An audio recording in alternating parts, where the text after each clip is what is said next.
Hello student, I am Rohit from right direction classes. Student, आज मैं आपको बताने वाला हूँ डिटेल में मैटर यानी पदार्थ को रियली मैटर होता क्या है, इसके बारे में मैं आपको पूरी डिटेल में जानकारी दूंगा। होप कि आपको ये वीडियो समझ आए। अगर आपको रियली वीडियो अच्छी लगे तो वीडियो को लाइक कीजिए, शेयर कीजिए, सब्सक्राइब कीजिए हमारे चैनल को। और आप देख के चले जाते हैं लेकिन आप सब्सक्राइब नहीं करते हैं, तो होप कि आप इस बार सब्सक्राइब जरूर करेंगे। सो स्टूडेंट, मैं आपको बताऊँ मैटर के बारे में। तो एक्चुअली हमारी जो अर्थ है, उस अर्थ में दो तरह की चीज़ें प्रेजेंट होती हैं। पहली चीज़ के बारे में मैं बताऊं तो वो चीज़ होगी लिविंग, और दूसरी चीज़ है वो है नॉन लिविंग। अब लिविंग थिंग्स के बारे में हम बाद में स्टडी करेंगे। हम बात करते हैं नॉन लिविंग थिंग्स यानी निर्जीव वस्तुओं के बारे में। अब निर्जीव वस्तुओं के बारे में मैं बात करूं तो अगर मैं आपसे एक क्वेश्चन पूछूं कि अगर मैं आपसे कहूं कि आप अपनी गर्दन को चारों ओर घुमाइए अपने घर के अंदर, तो आपको क्या क्या देखने को मिलता है? तो आपका आंसर होगा सर, जब हम अपने कमरे में अपनी गर्दन को चारों ओर घुमाते हैं तो हमें बहुत सारी चीज़ें देखने को मिलती है, जिसमें दीवार सबसे पहले हमें देखने को मिलती है, कुर्सियाँ देखने को मिलती है, बोटल्स देखने को मिलती है, बर्तन देखने को मिलते हैं। ऐसी बहुत सारी चीज़ है, जब आप अपनी गर्दन को घुमाएंगे तो ये सारी चीज़ आपको देखने को मिलेगी, जो कि नॉन लिविंग थिंग्स में काउंट की जाती है। अब स्टूडेंट, आप लोगों को ये पता लग गया कि ये नॉन लिविंग थिंग्स है। क्या कभी आपने सोचा ये नॉन लिविंग थिंग्स रियली, अगर मैं इसको जूम करके देखूं तो ये है क्या, ये बनी किस चीज़ से? तो स्टूडेंट, साइंटिस्टों ने या फिलोसोफर ने क्या करा कि जब पता लगा कि हाँ भाई ये वाली सारी चीज़ें नॉन लिविंग थिंग्स है, तो उन्होंने इन नॉन लिविंग थिंग्स को बहुत ज़्यादा डिटेल में स्टडी करने की कोशिश करी।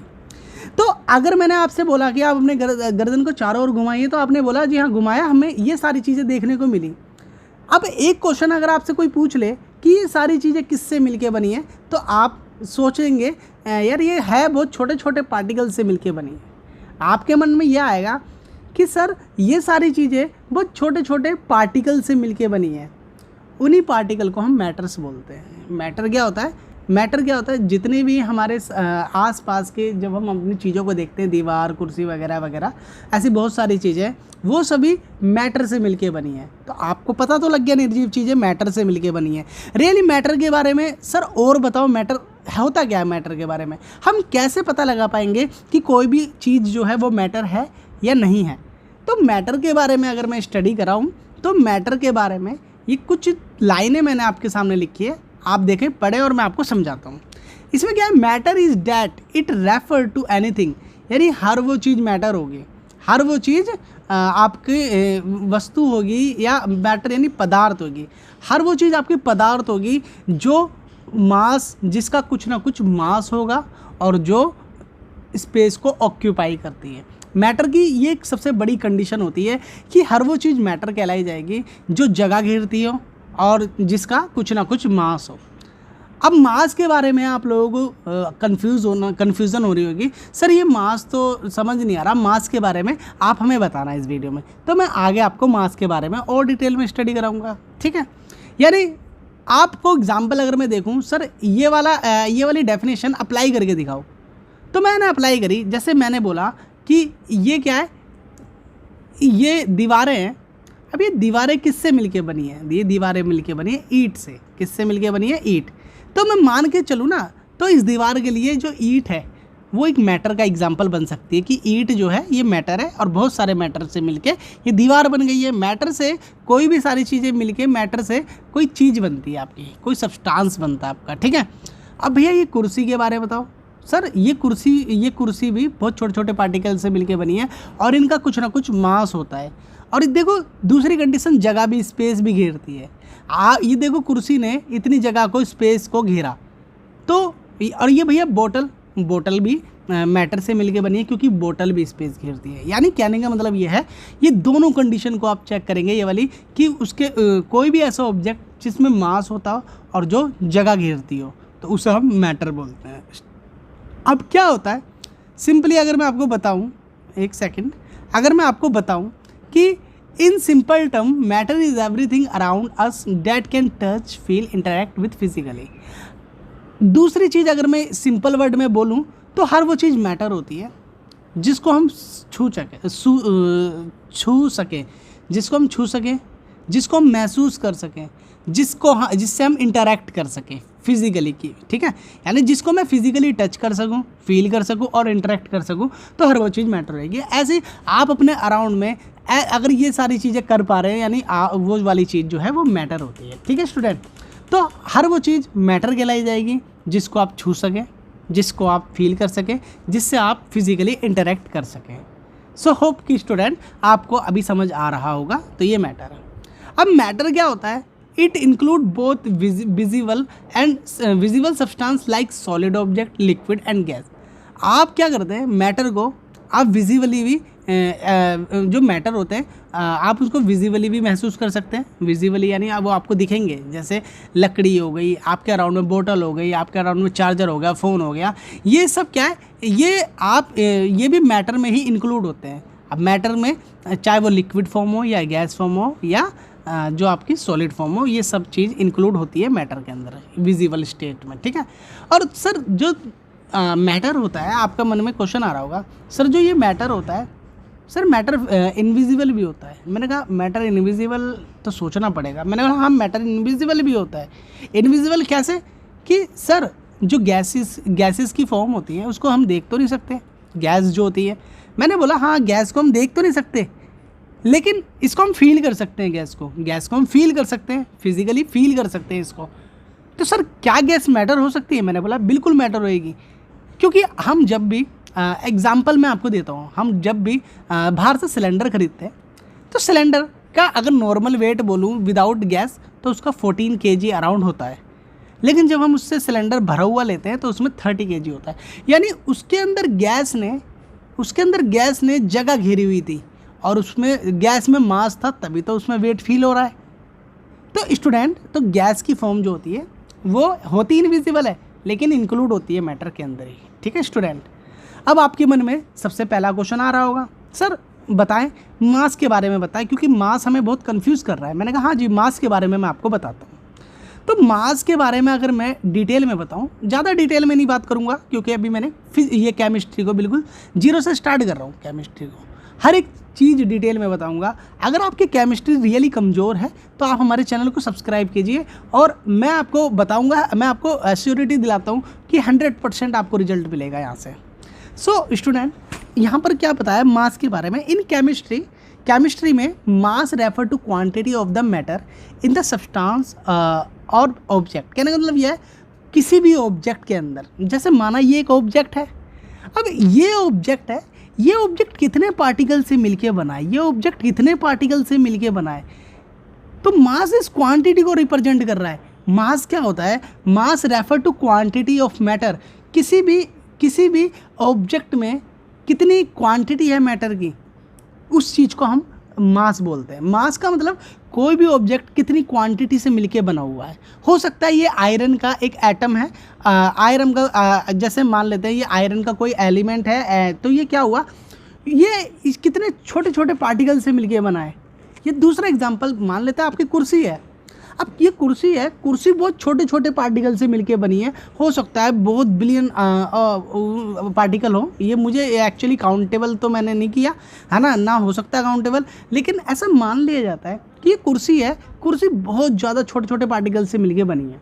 तो वो छोटे छोटे पार्टिकल की काउंटिंग जो छोटे छोटे पार्टिकल की काउंटिंग होती है, उसी चीज़ को बोला हमने क्या, मास। मास किसको रिप्रेजेंट करता है? मास रिप्रेजेंट करता है क्वांटिटी ऑफ मैटर, यानी कोई भी ऑब्जेक्ट कितने मैटर से मिलके बना है, उसकी क्वांटिटी को हम मास बोलते हैं। एक्चुअली मास को हम बिल्कुल जो मास का ऐसा यूनिट होता है उसको हम केजी में मेज़र करते हैं। आप किसी भी ऑब्जेक्ट के मास को केजी में मेज़र कर सकते हैं, ठीक है। और मास एक स्केलर क्वांटिटी का होता है, मास एक स्केलर क्वांटिटी का होता है। स्केलर क्वांटिटी के बारे में अगर आपको और डिटेल में समझना है तो वीडियो को सब्सक्राइब कीजिए। अगली वीडियो में स्केलर क्वांटिटी, वेक्टर क्वांटिटी के बारे में ही बनाने वाला हूँ। Mass is scalar quantity meaning it has magnitude. अब क्या होता है स्केलर क्वांटिटी के बारे में बताऊँ तो मास एक स्केलर क्वांटिटी का होता है। स्केलर क्वांटिटी का मीनिंग होता है कि ऐसी चीज़, ऐसी फिजिकल क्वांटिटी जिसमें केवल एक मैग्नीट्यूड हो बट डायरेक्शन ना हो। अब मैग्नीट्यूड का मीनिंग यहाँ पर है, मैग्नीट्यूड का मीनिंग है यहाँ पर एक न्यूमेरिकल वैल्यू हो, ठीक है। तो ऐसी चीज़ें जिनकी सिर्फ न्यूमेरिकल वैल्यू होती है बट डायरेक्शन का उसमें हमें अनुभव नहीं हो रहा है, अभाव हमें महसूस नहीं हो रहा उसमें डायरेक्शन है, तो उस तरह की क्वांटिटी को हम क्या बोलते हैं, स्केलर क्वांटिटी। अब स्टूडेंट आपसे एक क्वेश्चन मैं पूछूं तो ये वाला क्वेश्चन आपके सामने आता है, क्या होगा, what happen if we zoom the matter, क्या होगा अगर मैटर को जूम कर दें। अब जूम कर दें तो मैटर को क्या होगा, तो बताता हूँ मैं आपको। When you zoom in one matter, जब आप एक मैटर को जूम कर देते हैं, you will discover that atom are building block of matter. जब आप किसी एक एटम को जूम कर देंगे तो आपको पता लगेगा आपको क्या, कि ये एक मैटर है, मान लेते हैं ये सिंगल पार्टिकल है मैटर का। जब आपने इसको जूम करा तो आपको पता लगेगा ये बहुत छोटे छोटे पार्टिकल अंदर नज़र आएंगे, जिनको हम एटम बोलते हैं। अब मैटर किससे मिलके बना होता है, मैटर मिलके बना होता है एटम से। अब एटम्स के बारे में मैं डिटेल में समझाऊंगा आपको, क्योंकि जीरो से पढ़ रहे हैं तो हर एक चीज़ स्टेप बाय स्टेप पढ़ने वाले हैं। तो स्टूडेंट, तो ये आपको पता लग गया कि जब मैं मैटर को जूम आउट करूँगा तो आपको नज़र आएगा, सर हमें एक नई चीज़ पता लगी यहाँ पर। क्या पता लगी, सर मैटर जो है वो किससे मिलके बना है, वो छोटे छोटे एटम से मिलके बना है। अब एटम जो है वो बहुत ज़्यादा छोटा साइज़ होता है, उसको हम बेसिकली आंखों से नहीं देख सकते हैं, ठीक है स्टूडेंट। तो आपने बोला सर मैटर किससे मिलके बना है, सर मैटर बहुत सारे एटम से मिलके बना है। अब बेसिकली अगर मैं मैटर के बारे में और बताऊं तो matter atoms, molecules and ion से मिलके बना है। मैटर को अगर हम जूम करके देखेंगे तो मैटर में ये तीनों चीज़ें मिलेंगी, ठीक है। तो अगर कोई पूछे आपसे कि बेसिकली मैटर किससे मिलकर बना है, तो मैटर सिर्फ एटम से मिलके नहीं बना, मैटर एटम से मिलके बना है। और जो एटम से मिलके मॉलिक्यूल्स बने, आयंस हैं, ये तीनों चीज़ें मिल जाती हैं तो एक एटम्स का निर्माण होता है। सो स्टूडेंट, क्योंकि मैं डिटेल में आपको एटम अभी यहाँ नहीं बताने वाला हूँ, तो शॉर्ट में मैं आपको एटम्स के बारे में बता देता हूँ। सो एटम्स क्या होते हैं student, atom are the basically building block of matter. ये तो पता लग गया एटम क्या होते हैं। एटम जो होते हैं वो बिल्डिंग ब्लॉक होते हैं किसके, मैटर के। यानी एटम क्या होते हैं कि कोई भी मैटर जो होता है वो एटम से मिलके बना हुआ होता है, ये तो आपको पता लगा। They are smallest unit of element that remain its chemical property. इसने क्या बोला, they are smallest unit. Atom क्या होते हैं, ये बहुत ज़्यादा छोटी यूनिट होते हैं, किसी भी एलिमेंट की छोटी यूनिट होते हैं जो जिनके अंदर केमिकल प्रॉपर्टीज़ कंटेन होती है। केमिकल प्रॉपर्टीज़ के बारे में भी मैं आपको बताऊंगा। केमिकल प्रॉपर्टीज़ कि किसी भी एलिमेंट की ऐसी प्रॉपर्टी जो उसके बिहेवियर को चेंज कर सके, केमिकल प्रॉपर्टीज़ कहते हैं उसे। तो स्टूडेंट, तो एटम के बारे में क्या पता लगा, सर एटम के बारे में आपने शॉर्ट में बताया। क्या एटम जो होते हैं वो बिल्डिंग ब्लॉक होते हैं किसी भी मैटर का। बिल्डिंग ब्लॉक का मतलब जो मैटर है वो बहुत छोटे छोटे एटम से मिलके बना है, इसी वजह से इसको बिल्डिंग ब्लॉक बोला एटम को, ठीक है। और एटम बहुत ज़्यादा छोटी यूनिट होते हैं, किसी भी एलिमेंट की सबसे छोटी यूनिट को हम एटम बोलते हैं, ठीक है। एंड जिसके पास अपनी केमिकल प्रॉपर्टी होती है खुद की। अब हर एक एलिमेंट की केमिकल प्रॉपर्टी डिफरेंट होती है एक दूसरे से, ठीक है। अब मॉलिक्यूल्स के बारे में स्टूडेंट मैं आपको बताऊं, मॉलिक्यूल्स क्या होते हैं। मॉलिक्यूल्स आर फॉर्म्ड, यहाँ पर मेरा एफ मिस हो गया, तो molecules are formed when two or more atom combine. आपको पता है मॉलिक्यूल्स क्या होते हैं, जैसे मैंने बोला H2O, ये H2O आप देख पा रहे हैं, ये मैंने यहाँ पर बना के दिखाया है वाटर। अब ये वाटर कैसे बना है सर वाटर बना है 2 हाइड्रोजन और 1 ऑक्सीजन से मिलके बना है। किससे मिलके बना है, 2 हाइड्रोजन, देखो ये ग्रीन 2 हाइड्रोजन को रिप्रेजेंट कर रहे हैं, और 1 ऑक्सीजन जो ऑरेंज कलर का है वो ऑक्सीजन को रिप्रेजेंट कर रहा है। तो यहाँ पर यह आपको पता लगा कि सर ये जो आपका जो H2O है वो 2 हाइड्रोजन और 1 ऑक्सीजन से मिलके बना है, ठीक है।